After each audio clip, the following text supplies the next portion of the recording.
ఇట్లా ఇంత మార్పు ఉన్నదంటే ఈ రెండేళ్ల మీరు తెచ్చిన పథకం ఏంది, అభివృద్ధి అని చెప్పండి. మీరు సడన్ గా చెప్పండి. పరంగా మాట్లాడితే నేను కష్టం. మీరు అనవసరం మాట్లాడి మీకు మీరే మీరు చెప్పండి, ఈ రెండేళ్లలో మీరు చేసిన అభివృద్ధి ఏంది? ఏంటిదండి నీ ఆస్తిలేది? కేటీఆర్ ఏ జిల్లా వాడు? కేటీఆర్ మాకు తెలియదు, కేసీఆర్ మాకు తెలియదు, వాళ్ళ జీవిత సరళి మాకు తెలియదా? సార్ ఇప్పుడు ఈ రెండేళ్లలో మీరు చేసిన అభివృద్ధి ఏంది, ప్రజలకు మీరు చేసిన చెప్పండి. ఆస్తుల విషయంలో సార్ మోహన్ గారు కేటీఆర్ గారి హయాంలో ఓకే కాదు ఒక్క సెకండ్ మోహన్ గారు సార్ జూబ్లీ హిల్స్ ఎన్ని కోట్ల ఆస్తులు సంపాదించారు? అసలు అఫిడవిట్ ఆధారంగానే 30% 40% పెరిగింది. సార్ వినండి sir Jubilee hills sir Mohan గారు జూబ్లీ హిల్స్ ఎన్నికల్లో పోలింగ్ శాతం చాలా తక్కువ నమోదైంది. మీరు అన్ని తప్పుడు మాటలు మాట్లాడి మరి ఆనాడు ఏం చేసినవే? నువ్వు కోదండరాం ఇల్లు తలుపు బలం కొట్టినాడు, సతీష్ ఎడబడుకున్నావు, నువ్వు కనీసం అరే ఇది తప్పు అని అన్నావా? కోదండరావు గారి గురించి మాట్లాడితే నవ్వొస్తుంది. బ్రదర్ కోదండరాం గారు నేను చెప్తున్నా, నువ్వు జూబ్లీ హిల్స్ గురించి మాట్లాడి నేను మాట్లాడతా. మోహన్ గారు మనం జూబ్లీ హిల్స్ గురించే మాట్లాడదాం, నేను అదే చెప్తాను మొదటి నుంచి. మోహన్ గారు వినండి, నిర్ణయాన్ని మనం స్వాగతించాలి, ఓటరు యొక్క నిర్ణయాన్ని మనము ఓటర్లను భయభ్రాంతులకు చేసి రౌడీలను పెట్టి గుండాగిరి చేసి ఓట్లు వేయించుకుంది మీరు ఓటర్ల గురించి మాట్లాడుతా ఉన్నారు. ఓటర్లను ప్రభావితం చేసింది మీరు. ఓటర్లకు బిర్యానీ ప్యాకెట్లలో పైసలు పంపింది మీరు. గుండాలు ఎవరు ఉన్నారు, ఏడున్నారు? మోహన్ గారు నా మాట వింటారు ఒకసారి ఒక్క సెకండ్ గుండాల గురించి మాట్లాడితే టిఆర్ఎస్ గుండాల లిస్ట్ ఇస్తా నేను ఇప్పుడు ఇదే నిమిషంలో మొత్తం మంది ఇస్తా. ఎవడు గుండా ఎవరిని బెదిరించిండు? 144 సెక్షన్ ఉన్నా గానీ మీరు 100 మందిని వేసుకొని తిరిగిన సంఘటనలు. ఒక్క నిమిషం మోహన్ గారు ఒక్క నిమిషం ఆగండి. ప్రస్తుతానికి కాంగ్రెస్ స్వల్ప ఆధిక్యంలో కనిపిస్తోంది. ఆల్రెడీ ఈవీఎం ఓట్ల లెక్కింపు కూడా మొదలైంది.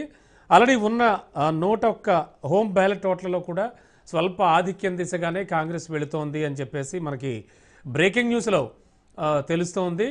అండ్ మోహన్ గారు ఓవరాల్గా ఓటింగ్ శాతం పర్సంటేజ్ చూసుకుంటే చాలా తక్కువ నమోదైంది. దీన్ని ఎలా చూస్తుంది కాంగ్రెస్? ఫస్ట్ ఆఫ్ ఆల్ అంటే నేను ఒక న్యాయవాది ఒక మాట చెప్తా సార్, చెప్పండి. ప్రజాస్వామ్య మనుగడకు మొదటి మెట్టు ఓటు హక్కు. ఓటు హక్కు వినియోగించుట్లో హైదరాబాద్ సిటీ ఈ దేశంలోనే వెనుకబడి ఉంది. అక్కడి ప్రజలు ఆలోచించాలి, ఓటర్లు ఆలోచించాలి. అరే మనము ఓటు హక్కును వినియోగించుకుంటలేము, ఇది తప్పు, ఎవరిని గెలిపిస్తావు ఎవరిలో కొట్టేస్తావు అనేది ఓటర్ ఇష్టం, దాన్ని మేము ప్రశ్నించడం లేదు. కానీ ప్రజాస్వామ్యం యొక్క మనుగడలో మొదటి మెట్టైన ఓటును హైదరాబాద్ వాసులు వినియోగించకపోవడం శోచనీయం, బాధాకరం. ఇప్పటికైనా నేను కోరుతా ఉన్నా హైదరాబాద్ వాసులు దయచేసి ఓటు హక్కు వినియోగించుకొని భారతీయ పౌరులుగా మీరు మసలవలసిన బాధ్యత కూడా ప్రతి పౌరుని మీద ఉన్నది అనేది ఒక మాట. అయితే ఓటు శాతం తక్కువ పోలైనప్పటికీ మీకు ఈరోజు చెప్తున్నా సార్, ఆనాడు గోపీనాథ్ గారు 16,000 పైచీలకుతో గెలిచిండు. ఈ రోజు నవీన్ యాదవ్ కూడా 16 నుంచి 20,000 ఓట్లతోని అభ్యర్థి గెలుస్తుండు. ఎట్లా గెలుస్తుండు ఏందని మీరు ఓట్ల లెక్కింపు ద్వారానే. ఒక్క నిమిషం సతీష్ గారు, ఇప్పుడు గోపీనాథ్ గారు 16,000 పైచీల కోట్లతో గెలిచారు. ఇప్పుడు దానికి ఉల్టా నవీన్ యాదవ్ ఖచ్చితంగా 20,000 ఓట్ల కూడా గెలిచే ఛాన్స్ ఉందంటున్నారు.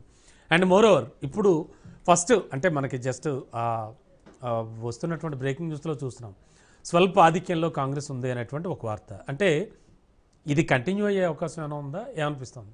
100% కంటిన్యూ అవ్వదని చూస్తారు కదా, గంటలలో బయటకు వస్తుంది. గోపీనాథ్ గారు 16,000 ఓట్లలో గెలిచిరా, ఈయన ఎన్ని వేల ఓట్లు వస్తారు, మరి అది రిగ్గింగ్తో. ఇప్పుడు మేము బాజాప్తా రాజ్యాంగబద్ధంగా గెలిచినాం, వీళ్ళు బాజాప్తా రిగ్గింగ్ చేసి గెలిచిన వాళ్ళు. మరి రిగ్గింగ్ చేసినోడు గెలిచినోడికి ప్రజల్లో వాల్యూ ఉంటుందా, రాజ్యాంగబద్ధంగా గెలిచినోడికి వాల్యూ ఉంటుందా అనేది కూడా మీరు చూసుకోవాలి.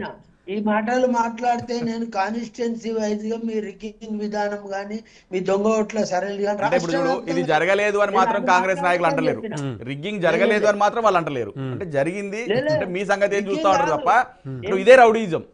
జరగలేదు అని మాత్రం ఆయన వాదించట్లేదు, జరిగింది అయితే